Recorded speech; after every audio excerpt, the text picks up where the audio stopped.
ગમે ત્યારે આપણે કાંઈ પણ સારા એવા કાર્ય કરતા હોય ને ત્યારે ઉપરવાળો આપણી કસોટી લેતો હોય છે. એમ આજે મારી પણ કસોટી થઈ ગઈ, એ પણ એકને એક સાથે બે બે. હેલો, આજે ફરી પાછા અમે આવી ગયા છીએ વિશ્રામઘાટ આરતી કરવા માટે. તમે જોઈ શકો છો હું ને પમ્મી પપ્પા ને દેવાંશ બધા આવી ગયા હતા ટકાટક. જોઈ શકો છો આરતીમાં કેટલી એવી ઘાટ ઉપર ભીડ હોય છે. અને તમે પણ હવે ફટાફટ આરતીના દર્શન કરી લેજો. એમના મહારાણીની કૃપા તમારા બધા ઉપર પણ બની રહે એવા ખૂબ ખૂબ આશીર્વાદ. બસ તો મંદિરની ભીડમાં શાંતિનો અનુભવ કરી અને સૂર્યદાદાના દર્શન કરીને હવે નીકળી ગયા હતા બજારમાં. આવી ગયા હતા રૂપાની કચોરી ખાવા. યસ મિત્રો, અહીંની મોસ્ટ ટ્રેન્ડિંગ આઈટમ એટલે કે રૂપાની કચોરી અને જલેબી સાથે સાથે પૌવા ને ખમણ પર ખાઈ નાખી છે અને મોજ આવી જાય છે. તમે જોઈ શકો છો સારો એવો ટ્રાફિક છે અને અલગ જ આનંદની અનુભૂતિ થાય છે.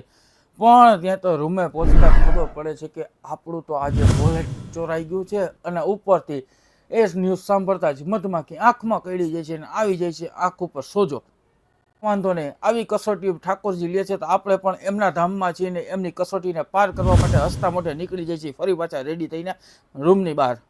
ફટાફટથી પેન કિલર લઈ લે છે અને મસ્ત મજાનો હાઈવે પકડી લે છે અને આવી જાય છે અમે મથુરાની જેલમાં, એટલે કે જ્યાં કૃષ્ણ ભગવાન જન્મ્યા હતા એ જન્મભૂમિ એમની જેલમાં આવી ગયા હતા. મથુરાની જેલમાં કાન જન્મ્યા. પછી તો જેલમાંથી રિટર્ન આવી અને નીકળી જાય છે બજારમાં આટો મારવા. અને બજારમાં આટો મારીને મસ્ત મજાની ઠંડી એવી લચ્છી પી લે છે. અને પછી અમે આવી ગયા હતા ઠાકોરજીની ફેવરિટ એવી જગ્યા એટલે કે વૃંદાવન. આવીને પહેલાં તો આપણે ટૂંક મારવાનું નક્કી કરીએ છીએ. તમે જોઈ શકો છો મારા બંને ફુવા છે મસ્ત મજાનો ટૂંક વાળાને વાતચીત કરીને આખો પ્રોગ્રામ ગોઠવે છે. અને આ બાજુ અમે લોકો તડકાના એ લોકોનું ડિસ્કશન સાંભળી રહ્યા હતા અને મસ્ત મજાની મજા કરી રહ્યા હતા. અને ત્યારબાદ ઓટોમાં બેસી નીકળી જાય છે વૃંદાવનની ગલીઓમાં ઘૂમવા. અને ઘૂમતા આવી જાય છે મીરાબાઈના પ્રાચીન મંદિરે. અને આમના મંદિરથી આગળ વધતા વાંદરાઓનો એક તો વાંદરાથી બચમાં ચશ્મા વગર રહેવું પડે છે અને એક તો આંખમાં સોજો આવ્યો એટલે ડબલ નુકસાની. આ તો કઈ રીતે દિવસ કાઢવું ને એ સમજાતું નથી. ખતરનાક હાલત, વાંદરાથી બચવા ચશ્મા નહીં પહેરવાના, ઉપરથી આંખને મસ્ત મજાનો સોજો. ફાઇનલી હવે અમે લોકો પહોંચી ગયા હતા નિધિવન. યસ, નિધિવન એટલે કે જ્યાં કૃષ્ણ અને એની ગોપીઓનું જે વન છે એ, જ્યાં હાલની તકે પણ સાંજના 7 પછી કોઈ વ્યક્તિને રહી નથી શકતું એવી જગ્યા, જ્યાં કૃષ્ણ સાક્ષાત આવે છે. ઠાકોરજી અને એમની રાધાના દર્શન કરીને અમે આગળ નીકળી જઈએ છીએ. હવે અમે ફાઇનલી આ લાઈનમાં જોડાઈ ગયા હતા. આ લાઈન કોઈ નોર્મલ લાઈન નથી, આ લાઈન છે શ્રી બાંકે બિહારીજીની. યસ મિત્રો, ગમે એટલી ગરમી હોય, ગમે એવો થાક લાગે, પણ ભક્તોની ભક્તિ તમે જોઈ શકો છો. કોઈ એમના ઘરેથી ઠાકોરજીના લઈને આવ્યું છે તો કોઈ એમના મોઢેથી શ્રી રાધા નામ શ્રી ઠાકોરજી નામ લે છે.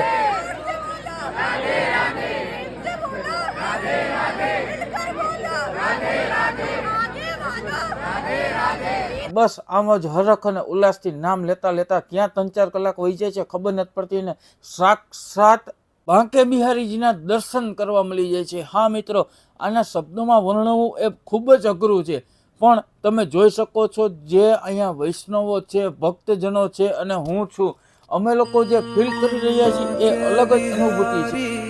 બાંકે બિહારી, બાંકે બિહારી, બાંકે બિહારી, બાંકે બિહારી, બાંકે બિહારી, બાંકે બિહારી લાલ, મેરે બાંકે બિહારી લાલ, તું इतना ना करियो श्रृंगार, नजर तो है लग जाएगी प्यारे, नजर तो है लग जाएगी. અને ફાઇનલી હવે મંદિરનો અંદરનો ટ્રાફિક પાર કરીને વૃંદાવનની બજારમાં આવી ગયા હતા. અને મારા મમ્મી લાગી જાય છે બજારમાં આવીને અમારા ઘરના ઠાકોરજી માટે વસ્ત્રો લેવા. વૃંદાવનના વસ્ત્રોની વાત જ કંઈક અલગ છે. તમે જોઈ શકો છો કેટલી બધી દુકાનો છે અને બધા એકથી એક ચડિયાતા વસ્ત્રો મળી રહ્યા છે. જાણે એમ થઈ કે આ બધા જ આપણે લેતા જઈએ.